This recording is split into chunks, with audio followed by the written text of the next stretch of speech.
Hello aspirants, welcome to ಸ್ಪರ್ಧಾ lines. ಇವತ್ತು ನಮ್ಮ ಜೊತೆ ಇದ್ದಾರೆ ಪ್ರಮೋದ್ ಸರ್ ಅಂತ.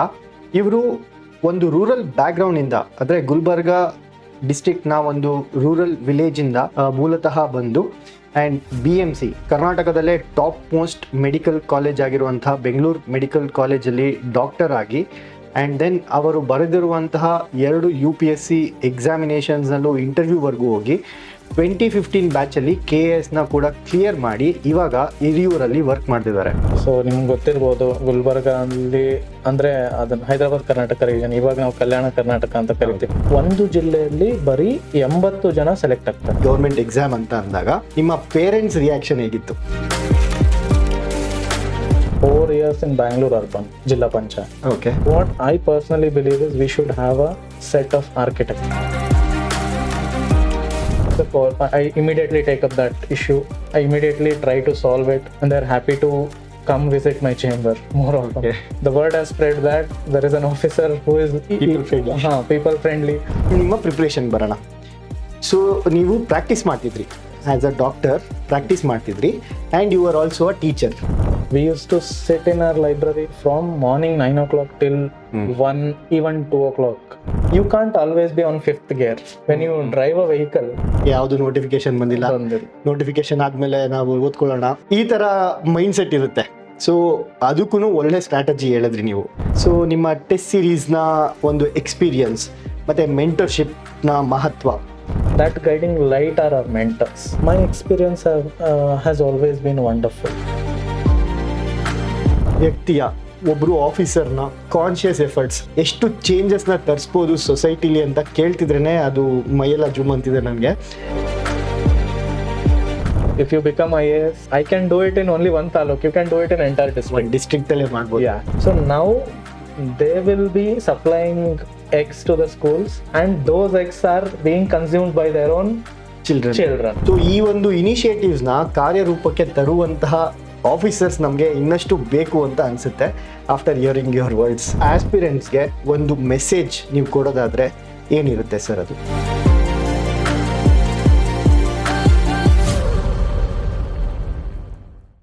ಹಲೋ ಆಸ್ಪಿರೆಂಟ್ಸ್, ವೆಲ್ಕಮ್ ಟು ಸ್ಪರ್ಧಾ ಲೈನ್ಸ್. ಇವತ್ತು ನಮ್ಮ ಜೊತೆ ಇದ್ದಾರೆ ಪ್ರಮೋದ್ ಸರ್ ಅಂತ.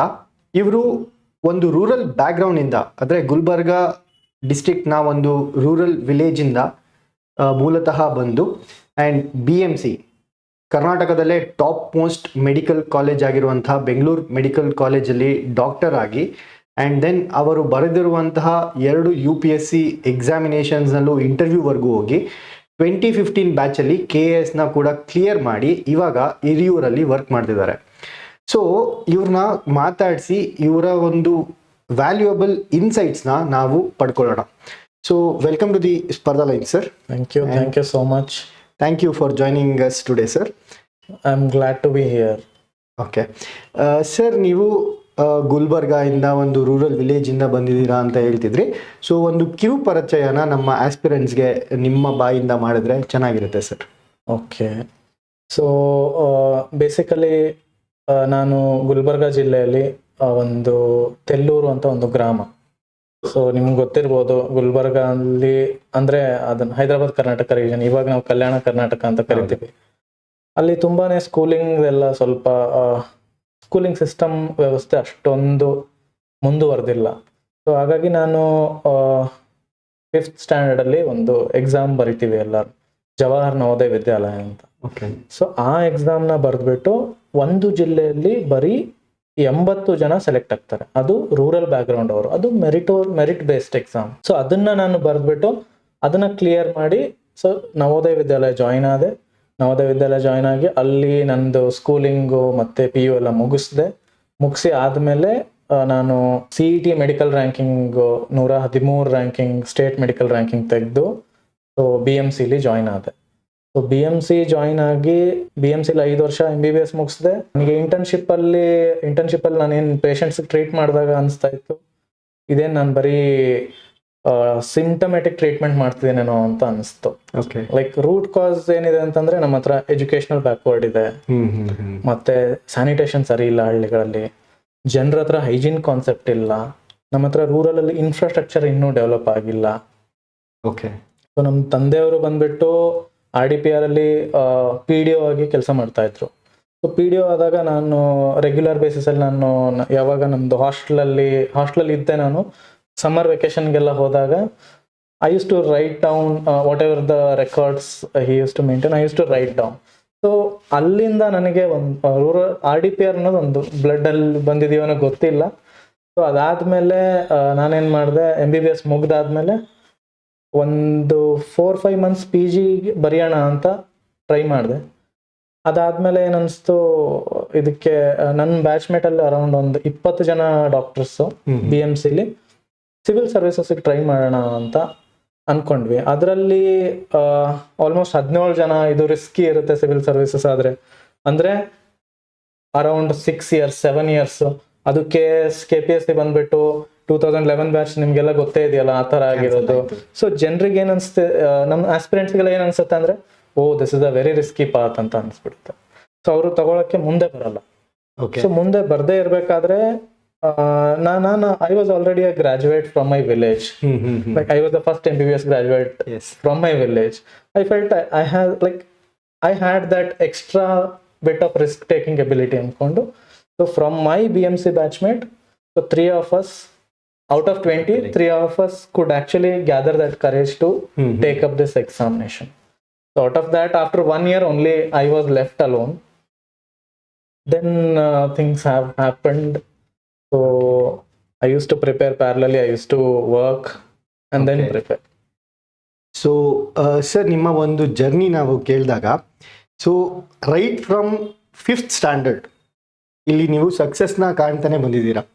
ಬೀಟ್ ಜವಾಹರ್ ನವೋದಯಗೆ ಸೆಲೆಕ್ಟ್ ಆಗೋದಿರಲಿ, ಆ್ಯಂಡ್ CET ಅಲ್ಲಿ 113th ರ್ಯಾಂಕ್ ಪಡೆಯೋದಾಗಿರಲಿ, ಆ್ಯಂಡ್ ದೆನ್ UPSC ಮಾಡಬೇಕಾದ್ರೆ ಇಂಟರ್ವ್ಯೂಗೆ ಹೋಗೋದಾಗಲಿ, ಆ್ಯಂಡ್ ದೆನ್ KS ಬರ್ದಿರ್ತೀರಾ, KS ಫಸ್ಟ್ ಅಟೆಂಪ್ಟಲ್ಲಿ ನಿಮ್ಮದು ಕ್ಲಿಯರ್ ಆಗುತ್ತೆ, ಆ್ಯಂಡ್ ದೆನ್ ಈ ವರ್ಷ KS ಮೇನ್ಸ್ನ ಸಹ ನೀವು ಬರ್ದಿದ್ದೀರಾ. ಹೌದು. So it is laden with success, your journey is laden with success. ಈಗಿರುವಂಥ ಟೈಮಲ್ಲಿ, especially after completing your graduation, ನೀವೊಂದು ಡಾಕ್ಟರ್ ಆಗಿ ಏನು ನಿಮ್ಮ ಪ್ರೊಫೆಷನ್ ಪ್ರಾಕ್ಟೀಸ್ ಮಾಡ್ತಿರ್ತೀರಾ, in the backdrop of KS exam ಎಲ್ಲ ಕ್ಯಾನ್ಸಲ್ ಆಗುವಂಥದ್ದು, ಎಕ್ಸಾಮಿನೇಷನ್ನೇ ಕ್ಯಾನ್ಸಲ್ ಆಗುವಂಥದ್ದು, ಈ ಥರ ಎಲ್ಲ ನಡೆದಾಗ, so when you first told ನಾನು ಇವಾಗ ಎಕ್ಸಾಮ್ ಬರಿತೀನಿ ಗೌರ್ಮೆಂಟ್ ಎಕ್ಸಾಮ್ ಅಂತ ಅಂದಾಗ, ನಿಮ್ಮ ಪೇರೆಂಟ್ಸ್ ರಿಯಾಕ್ಷನ್ ಹೇಗಿತ್ತು?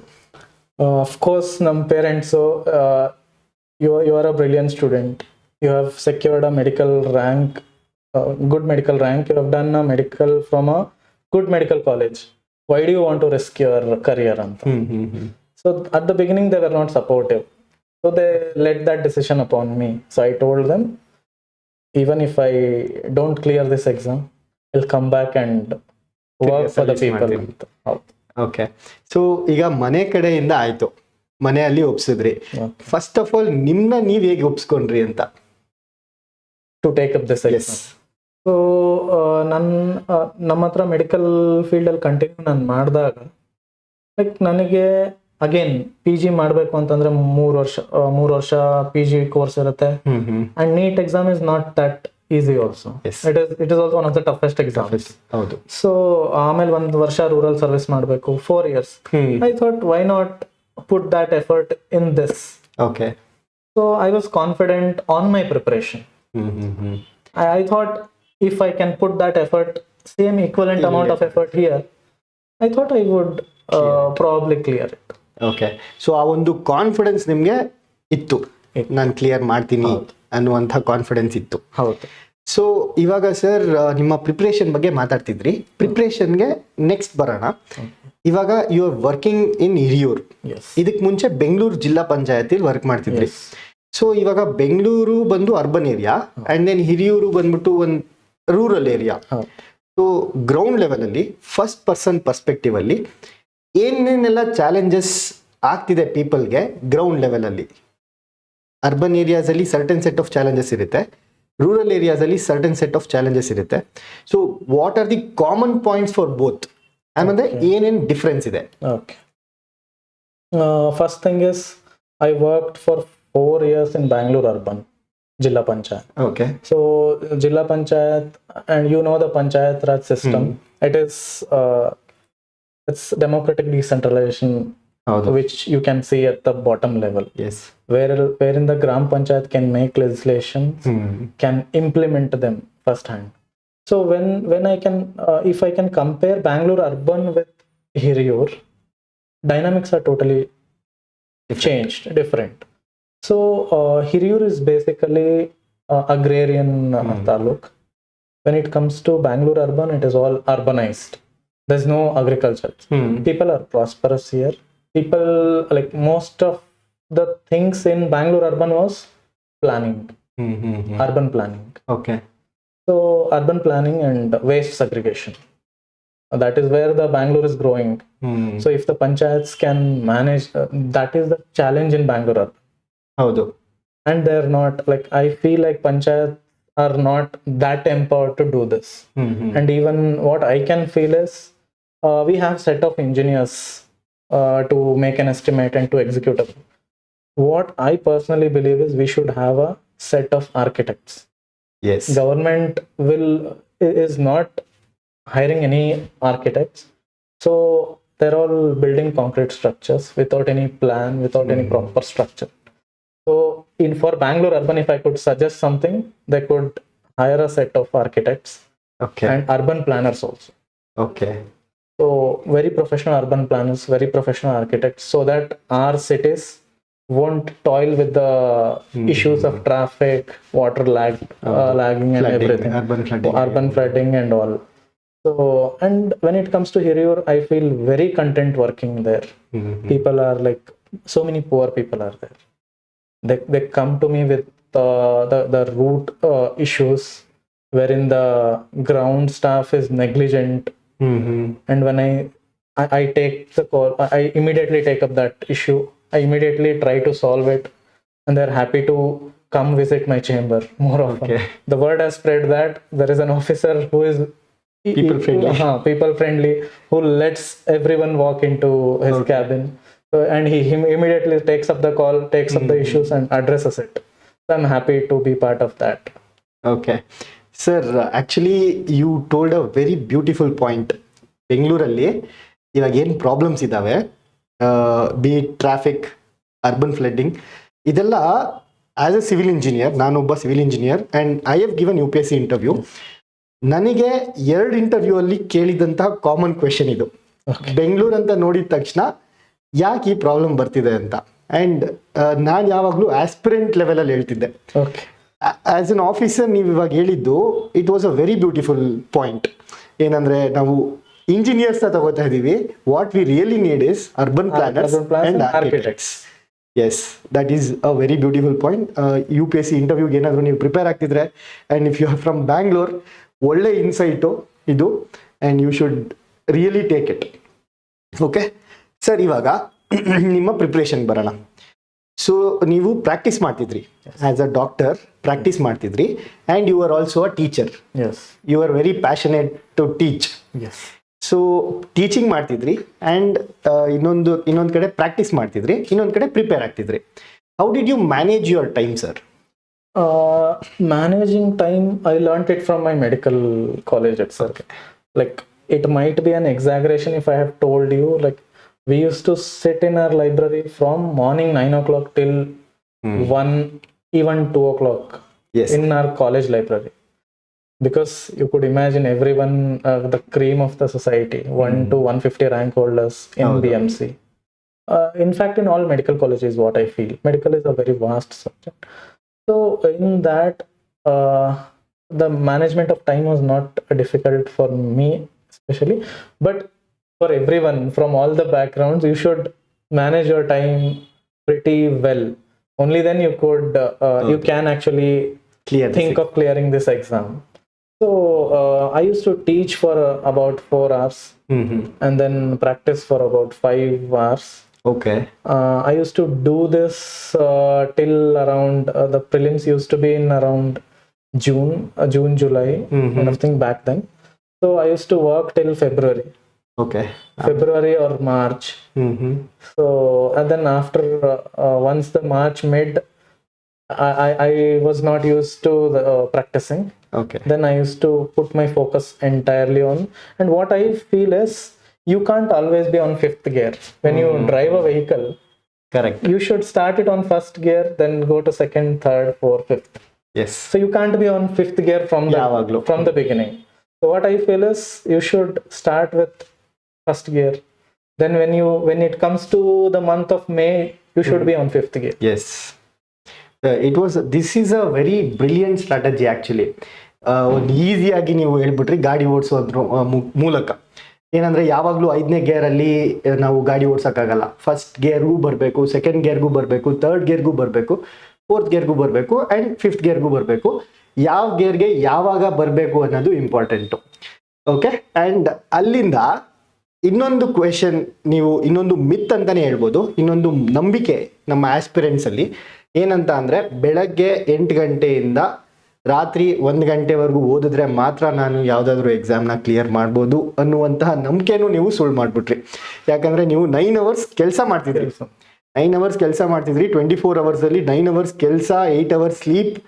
ಇನ್ನು ಮಿಕ್ಕಿದ್ದಂತಹ ಟೈಮ್ನ ನೀವು ಎಫೆಕ್ಟಿವ್ ಆಗಿ ಯೂಸ್ ಮಾಡಿಕೊಂಡು ಇಲ್ಲಿವರೆಗೂ ಬಂದಿದ್ದೀರಾ ಅಂತ ಅಂದರೆ you are an inspiration to every one of us. In fact, one more thing I want to tell the other aspirants, because not everyone would get a chance to do this actually. If people are from engineering background or other background, they would get to do this. Yes. But what I personally believe is, like, if you are sitting from 8 o'clock or 9 o'clock in the morning till 1 o'clock for around 4-5 years, it is not going to increase your productivity. ಹೌದು. So find some freelancing work, find something which interests you, keep doing that also, be it for your livelihood or be it for your passion. Yes. So this is not your life. Writing Correct. exam is not in your life itself. You're wasting Okay. 6-7 years of your precious youth. productive age. So what I believe is you enjoy your preparation. Again, I told you about the gears. Yes. So you come to fifth gear at the end, when the exam is nearly 2 to 3 months. So you come to that gear at the fag end of your exam. It is like, Correct. it hardly takes around 2 months prior to prelims and 3 months prelims. Do it on fifth gear for 5 months. And you can as well enjoy your preparation enjoy ಮಾಡ್ಬೋದು. ಬೇರೆದು ನೀವು ಬೇರೆ ಕಡೆ ನಿಮ್ದು ಏನಾದ್ರು passion ಇದ್ರೆ, ಅದನ್ನ who knows, that can be your calling in future if Right. you. Yes sir. And also sir, ಇವಾಗ ಒಂದು ಕಾಮನ್ ಮಿಸ್ಟೇಕ್ಸ್ ಏನು ಮಾಡ್ತಾರೆ ಆಸ್ಪಿರೆಂಟ್ಸ್ ಏನಂದರೆ, ಇವಾಗ ನೀವು ಹೇಳ್ದಂಗೆ ಗೇರ್ಸ್ ಅಲ್ಲೇ ಮಾತಾಡೋಣ, ಗಾಡಿ ಎದುರಲ್ಲೇ ಮಾತಾಡೋಣ. ಏನಂದರೆ, ಈಗ UPSC ಪ್ರಿಪೇರ್ ಆಗೋರು ಡಿಸೆಂಬರ್ವರೆಗೂ ಫಿಫ್ತ್ ಗೇರಲ್ಲಿ ಇರ್ತಾರೆ. ಆ್ಯಂಡ್ ದೆನ್ ಅವ್ರಿಗೆ ಗೊತ್ತಿಲ್ದಂಗೆ ಅವ್ರು ಎಕ್ಸಾಸ್ಟ್ ಆಗ್ಬಿಟ್ಟಿರ್ತಾರೆ. ಆ ಪುಷ್ ಮಾಡೋಕ್ಕಾಗಲ್ಲ ಇನ್ನೊಂದು 3 ತಿಂಗಳು. ಮೇ ಬಿ ಅಲ್ಲೊಂದು ಸ್ವಲ್ಪ ಕಾಸ್ಟ್ ಮಾಡ್ಬೋದು ಆ ಒಂದು ಅಟೆಂಪ್ಟ್ನ. ಓಕೆ. ಸೊ ಇನ್ನೊಂದು ಕಡೆ ನಮ್ಮ ಕರ್ನಾಟಕದ ಹುಡುಗರು ಯಾರು KPSC ಪ್ರಿಪೇರ್ ಆಗ್ತಿರ್ತಾರೆ ಅಥವಾ PSI ಪ್ರಿಪೇರ್ ಆಗ್ತಿರ್ತಾರೆ, ಅವರು ಫಸ್ಟ್ ಗೇರಲ್ಲೇ ಇರಲ್ಲ. ಗಾಡಿ ನಿಲ್ಲಿಸ್ಬಿಟ್ಟಿರ್ತಾರೆ. ಯಾವುದು ನೋಟಿಫಿಕೇಶನ್ ಬಂದಿಲ್ಲ, ಬಿಡೋ, ನೋಟಿಫಿಕೇಶನ್ ಆದಮೇಲೆ ನಾವು ಓದ್ಕೊಳ್ಳೋಣ, ಈ ಥರ ಮೈಂಡ್ಸೆಟ್ ಇರುತ್ತೆ. ಸೊ ಅದಕ್ಕೂ ಒಳ್ಳೆ ಸ್ಟ್ರಾಟಜಿ ಹೇಳಿದ್ರಿ ನೀವು. ಹೋಗ್ತಾ ಇರಬೇಕು, ಇಟ್ ಮ್ಯಾಟರ್ಸ್ ಯಾವ ಒಂದು ಗೇರಲ್ಲಿ ಹೋಗ್ತಾ ಇರಬೇಕು ಅನ್ನೋದು ಮ್ಯಾಟರ್ ಆಗುತ್ತೆ. But at the end of the day ನೀವು ಓಡ್ತಾ ಇರಬೇಕು. So bottom line. Okay. So sir, ಇವಾಗ ನೀವು ಟೆಸ್ಟ್ ಸೀರೀಸ್ ಎಲ್ಲ ಬರೆದಿರ್ತೀರಾ ನಿಮ್ಮ ಒಂದು ಪ್ರಿಪ್ರೇಷನ್ ಟೈಮಲ್ಲಿ. ಓಕೆ. ಸೊ ನಿಮ್ಮ ಟೆಸ್ಟ್ ಸೀರೀಸ್ನ ಒಂದು ಎಕ್ಸ್ಪೀರಿಯನ್ಸ್ ಮತ್ತು ಮೆಂಟರ್ಶಿಪ್ನ ಮಹತ್ವ, ಇದೆರಡರ ಬಗ್ಗೆ ನಮ್ಮ ಆಸ್ಪಿರೆಂಟ್ಸ್ಗೆ ಹೇಳಿದ್ರೆ ಚೆನ್ನಾಗಿರುತ್ತೆ. Test series and mentorships will play a very key role in your preparation. It plays a very important role. ನಾನು ಪ್ರಿಪ್ರೇಷನ್ ಮಾಡ್ತಾ ಇದ್ದೀನಿ, ಆ ಪ್ರಿಪ್ರೇಷನ್ ನಾನು ಯಾವ ಸ್ಟೇಜ್ ಅಲ್ಲಿ ಇದ್ದೀನಿ ಅಂತ ಹೇಳಕ್ಕೆ ನಮಗೊಬ್ರು ಮೆಂಟರ್ ಬೇಕೇ ಬೇಕು. ಇಲ್ಲ ಅಂತಂದ್ರೆ ನಾನು ಮಾಡ್ತಾ ಇರೋದೇ ಸರಿ ಅಂತ ನಮ್ಗೆ ಅನ್ಸ್ಬಿಟ್ಟಿರುತ್ತೆ. ಸೊ ನಮಗೆಲ್ಲೋ ಒಬ್ರು ಒಂದು ಗೈಡಿಂಗ್ ಲೈಟ್ ಅನ್ನೋ ತರ ಇದ್ದು, that guiding light are our mentors. Yes. And we have to realize our mistakes. We have to identify our mistakes. And that we will do it only when we take up test series. So we need a guiding light, we need analysis. Those can be your mentors and your test series. Okay. And sir, ನೀವು ನಮ್ಮ ಸ್ಪರ್ಧಾ lines ಅಲ್ಲಿ ಸಹ AS mains test series ನ ಸಹ ತಗೊಂಡಿದ್ರಿ ಈ ವರ್ಷ. So how was the question, sir? How was your experience writing test series in Sparda Lines? Sparda Lines, even for prelims, I had their materials. And their material, as I was into the service, I didn't had much time. So they had a very crisp materials ಇತ್ತು. Okay. So ಅದು ನನಗೆ ಜಾಸ್ತಿ time spend ಮಾಡೋದು ಬೇಕಾಗಿರ್ಲಿಲ್ಲ. ಮತ್ತೆ coming to test series, it was online with the ಏನ್ ಅವ್ರಿಗೆ like the way KPSC sets the prelims and your mains paper. So it was in coordination, in sync with the questions that are being asked in the actual exam. Okay. So sir help ಆಯ್ತಾ ನಿಮಗೆ? ಹೌದೌದು, ತುಂಬಾ help ಆಯ್ತು. Thank you so much sir. And it shows ನಮ್ಮ team ಏನಿದೆ ಆ ಒಂದು dedicated efforts ಹಾಕಿ ನಾವು ಕ್ವೆಶನ್ಸ್ ಪ್ರಿಪೇರ್ ಮಾಡೋದಕ್ಕೆ ಹಾಕುವಂತಹ ಎಫರ್ಟ್ಸ್ನ ನೀವು ಎತ್ತಿ ಹಿಡ್ದಂಗಾಯ್ತು ಇದು. ಆ್ಯಂಡ್ ನಾವು ಸುಮ್ಮನೆ ಸಹ ನಾವು ಪ್ರಿಪೇರ್ ಮಾಡಿ ಯಾವುದೋ ಒಂದು ಕ್ವೆಶನ್ ಕೊಡಬೇಕು ಅಂತ ಕೊಡಲ್ಲ ಸರ್. PYQ ಏನಿದೆ, ಎಕ್ಸಾಮಿನೇಷನ್ ಪ್ಯಾಟರ್ನ್ ಯಾವ ಥರ ಇದೆ ಅದನ್ನೆಲ್ಲ ಅನಲೈಸ್ ಮಾಡಿ ಮುಂದೆ ಯಾವ ಕ್ವೆಶನ್ನ ಕೇಳ್ಬೋದು ಅನ್ನುವಂತಹ ನಮಗೆ ಇರುವಂತಹ ಸ್ವಲ್ಪ ನಾಲೆಡ್ಜಲ್ಲಿ ನಾವು ಯೋಚನೆ ಮಾಡಿ ಮುಂದೆ ಕೇಳಬಹುದಾದಂತಹ ಕ್ವೆಶನ್ಸ್ನೇ ನಾವು ಕೇಳುವಂಥದ್ದು. ಓಕೆ. ಸೊ ಸ್ಪರ್ಧಾ ಲೈನ್ಸಲ್ಲಿ ಆ ಒಂದು ಟೀಮ್ ಏನಿದೆ, question preparing team, it is a very excellent team ಅಂತಲೇ ಹೇಳ್ಬೋದು. ಓಕೆ. ಸೊ ಸರ್, ನಿಮ್ಮ ಒಂದು ಈಗ ನೀವು ಬೆಂಗಳೂರಲ್ಲಿ ಕೆಲಸ ಮಾಡಿದ್ದೀರಾ, ಹಿರಿಯೂರಲ್ಲಿ ಕೆಲಸ ಮಾಡಿದ್ದೀರಾ, ಆ್ಯಂಡ್ ನಿಮ್ಮ ಒಂದು ಪ್ರಿಪ್ರೇಷನ್ ಜರ್ನಿನ ನೀವು ಎಂಜಾಯ್ ಮಾಡಿದ್ದೀರಾ. ಸೊ ಇಲ್ಲಿವರೆಗೂ ನಿಮಗೆ ನಿಮ್ಮ ಎಕ್ಸ್ಪೀರಿಯನ್ಸ್ ಹೇಗಿತ್ತು? My experience has always been wonderful, working be it in Bangalore urban or be it in Hiriyur. Both had a very different challenges and both had a very different experiences. So it has been a very beautiful journey till now. Okay. So it was a good journey overall. So you are enjoying your journey ಇವಾಗೂ? Yes. So sir, ನಿಮಗೆ ಒಂದು direct question ಏನಂತ ಅಂದರೆ, do you have any regrets? ನಾನು ಯಾಕೆ ಈ ಎಕ್ಸಾಮ್ನ pass ಮಾಡಿದೆ ಅನ್ನುವಂಥ ರಿಗ್ರೆಟ್ ನಿಮಗೆ ಯಾವಾಗಾದರೂ ಕಾಡಿದ್ಯಾ? ಸದ್ಯಕ್ಕಂತೂ ನನಗೇನು ರಿಗ್ರೆಟ್ಸ್ ಅಂತ ಇರಲಿಲ್ಲ. Rather I am happy that I chose this path ಅಂತ. Okay. So since you are passionate about service, yes, ಆ ಒಂದು ರೋಲ್ನ ಸಹ. and even recently, if I can give you an example, like in Hiriyur, like ಸ್ವಲ್ಪ health system ಜನ ಎಲ್ಲ ಅಲ್ಲಿ government hospital ಅಲ್ಲಿ ಅಷ್ಟೊಂದು ಎಫೆಕ್ಟಿವ್ ಆಗಿ ನಮ್ಗೆ ಟ್ರೀಟ್ಮೆಂಟ್ ಆಗಲ್ಲ ಅಂತ ಪಕ್ಕ ತುಮಕೂರು ಇದೆ. ತುಮಕೂರಲ್ಲಿ ಶಿರಾ ಅಂತ ಒಂದು ತಾಲೂಕು, ಅಲ್ಲಿ ಒಳ್ಳೆ ಸರ್ವಿಸಸ್ ಕೊಡ್ತಾರೆ, ಸೇಮ್ ಗವರ್ಮೆಂಟ್ ಸೆಟಪ್ ಅಲ್ಲಿ ಒಳ್ಳೆ ಸರ್ವಿಸ್ ಕೊಡ್ತಾರೆ ಅಂತ ಅಲ್ಲಿಗೆ ಹೋದ್ರು. Like I am being executive officer of that taluk. One of my line departments is health department. Okay. I myself am a doctor. So I randomly visited few community health centers and primary health centers. Okay. And after I visited that, and the doctors there working in PHC and CHC, they know that he is a doctor. So they have been more cautious. They have been going to the hospitals. I've told them that there are 24/7 PHCs also. Okay. So I've told them that I'll visit even at the night. Okay. Randomly. So I'm focusing more towards this health department and even education also. I've told them that recently there was a teachers day. They had called me. I was a part of that. So I told them, whoever are willing to prepare for this exam. And one more new initiative which I have started in Hiriyur Taluk is there is every library at every Gram Panchayat level, to which we call Arivu Kendras. So Arivu Kendras, till now Arivu Kendras in Hiriyur was like very badly maintained. Once I went there, I actually put the repair on the repair, and it should be when you go into, like when you are reading in an actual library, your this thing environment and surrounding should be like suit it should suit your preparation. So I have kept it in my plan to repair it and give it a new look.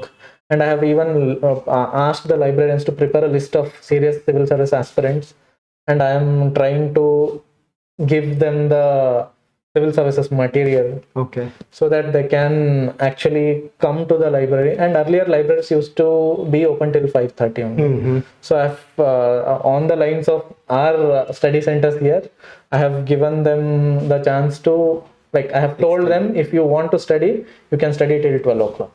Okay. To help the aspirants in the rural hinterland. Sir, ಒಬ್ಬ ವ್ಯಕ್ತಿಯ ಒಬ್ರು ಆಫೀಸರ್ನ conscious efforts ಎಷ್ಟು ಚೇಂಜಸ್ನ ತರಿಸ್ಬೋದು ಸೊಸೈಟಿಲಿ ಅಂತ ಕೇಳ್ತಿದ್ರೇ ಅದು ಮೈಯೆಲ್ಲ ಜುಮ್ ಅಂತಿದೆ ನನಗೆ. And it is even more inspiring for me to become an officer. So ನಮ್ಮ ಆಸ್ಪಿರೆಂಟ್ಸ್ಗೂ ಅಷ್ಟೇ ಅದೇ ಥರ ಅನಿಸ್ತಾ ಇರುತ್ತೆ, ಯಾಕಂದರೆ ನಿಮ್ಮ ಒಂದು ಎಕ್ಸ್ಪೀರಿಯನ್ಸ್ನ ಕೇಳಿ. And I need to add one more thing. The chief executive officer, who is an IAS officer in my district, is eventually my senior, Okay. Dr. Akash Shankar sir. So I have even taken guidance from him. We both discussed these kind of things. He'll be like, go ahead, you do it in Hirur, we will do it in entire district. Okay. So if you are aspirants, if you become IAS, I can do it in only one taluk, you can do it in entire district. ಒಂದು ಡಿಸ್ಟ್ರಿಕ್ಟಲ್ಲೇ ಮಾಡ್ಬೋದು. Yeah. Yes sir. So yes, ಈ ಥರ ಒಂದು ಎಕ್ಸ್ಪೀರಿಯನ್ಸ್ನ ನಮ್ಮ ಜೊತೆ ಹಂಚ್ಕೊಂಡಿದ್ದಕ್ಕೆ ತುಂಬ ಧನ್ಯವಾದಗಳು ಸರ್. And then it is even more inspiring. As I told, ನನಗೆ ಓಕೆ ನಾನೇ ಇಷ್ಟು ಚೇಂಜಸ್ ಮಾಡ್ಬೋದು ಅಂತ ಅನಿಸ್ತಾ ಇದೆ for the first time when I am hearing from your. If you have some time, I can tell you one more thing only. Definitely sir. One more thing also. Like we used to, myself and our CEO sir Akash Shankar, we used to visit. He's also very keen on improving the education outcomes of the district. So we both used to visit schools and ask the students if they are being supplied with egg and milk and bananas. So the eggs being supplied, we actually reached out to National Rural Livelihood. There is something called National Rural Livelihood Mission. So wherein there are around 20,000 women self-help group members. Okay. So we had planned around, there was around 8 to 9 crore of CIF, what we call Community Investment Fund. So what we have planned now is we will give them the loan so that they can buy some chickens. So they can buy some chicken and they can supply eggs to the school. Okay. So that buyback method. Now the school, earlier they used to buy it from a distributor or some market. ಹೌದು. So now they will be supplying eggs to the schools and those eggs are being consumed by their own children. Yes sir, absolutely one of the brilliant idea sir. Actually ನಮ್ಮ ಒಂದು initiatives ಏನಿದೆ, ನಮ್ಮ when I C our government initiatives ತುಂಬ thoughtful ಆಗಿ plan ಮಾಡಿರ್ತಾರೆ. ತುಂಬ effective ಆಗಿ ನಾವೇನಾದರೂ ಇಂಪ್ಲಿಮೆಂಟ್ ಮಾಡಿದ್ರೆ ಅದನ್ನು it will create wonders. Example, ಇವಾಗ ನೀವು ಕೊಟ್ಟಿದ್ದಂತಹ ಒಂದು ಎಕ್ಸಾಂಪಲ್ಸ್, ಒಂದೇ ಒಂದು ಇನಿಷಿಯೇಟಿವ್ಸಿಂದ ಹೌ ಒಂದು ವಿಮೆನ್ ಲೈವ್ಲಿಹುಡ್ನ ನಾವು ಸೆಕ್ಯೂರ್ ಮಾಡ್ಬೋದು. ಅಲಾಂಗ್ ವಿತ್ ದ್ಯಾಟ್ ನಮ್ಮ ಚಿಲ್ಡ್ರನ್ನ ಹೆಲ್ತ್ ಬಗ್ಗೆ ನಾವು ಯಾವ ಥರ ದೃಷ್ಟಿ ಇಡ್ಬೋದು ಅಂತ, with only one initiative. So ಈ ಒಂದು ಇನಿಷಿಯೇಟಿವ್ಸ್ನ ಕಾರ್ಯರೂಪಕ್ಕೆ ತರುವಂತಹ ಆಫೀಸರ್ಸ್ ನಮಗೆ ಇನ್ನಷ್ಟು ಬೇಕು ಅಂತ ಅನಿಸುತ್ತೆ after hearing your words. Okay, so ಇಷ್ಟೆಲ್ಲ ಇನ್ಸೈಟ್ಫುಲ್ ಥಾಟ್ಸ್ನ ಮತ್ತು ಈ ಒಂದು ನಿಮ್ಮ ಜರ್ನಿ ಬಗ್ಗೆ ನಮ್ಮ ಜೊತೆ ಹಂಚ್ಕೊಂಡಿದ್ದಕ್ಕೆ ತುಂಬ ಧನ್ಯವಾದಗಳು. ಆ್ಯಂಡ್ ಇನ್ನೊಂದು ಲಾಸ್ಟ್ ಒಂದು ಪ್ರಶ್ನೆ ಏನಂತ ಅಂದರೆ ಸರ್, ಈ ಒಂದು ಆಸ್ಪಿರೆಂಟ್ಸ್ಗೆ ಒಂದು ಮೋಟಿವೇಶನ್ ಬೇಕಿರುತ್ತೆ, ಯಾವ ಥರ ನಾನು ಮುನ್ನುಗ್ಗಬೇಕು, ಮುನ್ನಡಿಬೇಕು ಅಂತ. ಸೊ ಆ ಥರ ಆಸ್ಪಿರೆಂಟ್ಸ್ಗೆ ಒಂದು ಮೆಸೇಜ್ ನೀವು ಕೊಡೋದಾದರೆ ಏನಿರುತ್ತೆ ಸರ್ ಅದು? ಸೊ ಫಸ್ಟ್ ಆಫ್ ಆಲ್ ಎಲ್ಲ ಆಸ್ಪಿರೆಂಟ್ಸಿಗೆ ನಾನು ಏನು ಹೇಳಕ್ಕೆ ಇಷ್ಟಪಡ್ತೀನಿ ಅಂದರೆ, ಕೆಲವೊಬ್ರು ಇನ್ನೂ 10th ಸ್ಟ್ಯಾಂಡರ್ಡಲ್ಲಿ ಇರ್ತೀರಾ, 12th ಇರ್ತೀರಾ, ನಾನು ಹೇಗೆ ಸ್ಟಾರ್ಟ್ ಮಾಡಲಿ, ಇನ್ನೂ ಇಂಜಿನಿಯರಿಂಗಲ್ಲಿ ಇರ್ತೀರಾ, ನಾನು ಹೇಗೆ ಸ್ಟಾರ್ಟ್ ಮಾಡಲಿ. ಸೊ ಇಂಜಿನಿಯರಿಂಗ್ ಡಿಗ್ರಿಲಿ ಇದ್ದೀರಾ, ಅದನ್ನೂ ಮುಗ್ಸೋಕ್ಕಾಗಲ್ಲ, ಇದನ್ನೂ ಮುಗ್ಸೋಕ್ಕಾಗಲ್ಲ. Like what I can tell you is, even if you are in ಸ್ಕೂಲಲ್ಲಿದ್ರು, ಕಾಲೇಜಲ್ಲಿದ್ರು, like you should enjoy your preparation, be it anywhere, even in your college or in your after degree, should enjoy your preparation.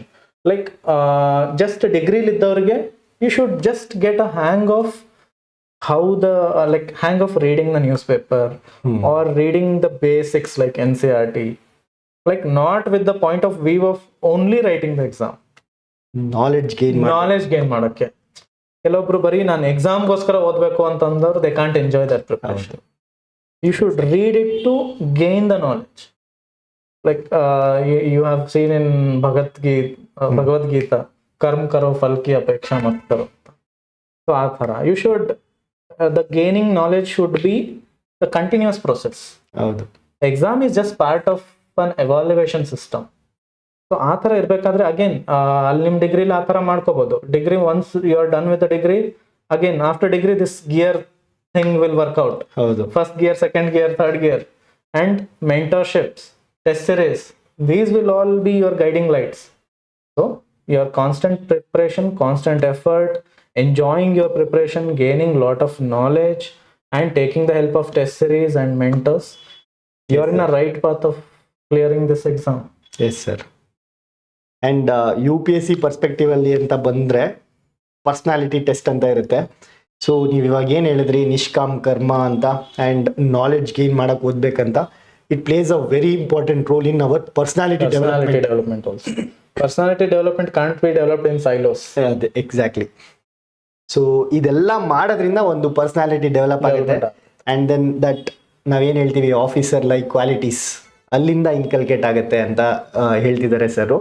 So ಇಷ್ಟೆಲ್ಲ ಇನ್ಸೈಟ್ಸ್ನ ನಮ್ಮ sir ನಮ್ಮ ಜೊತೆ ಹಂಚ್ಕೊಂಡಿದ್ದಕ್ಕೆ thank you so much sir. Thank you. Yes sir.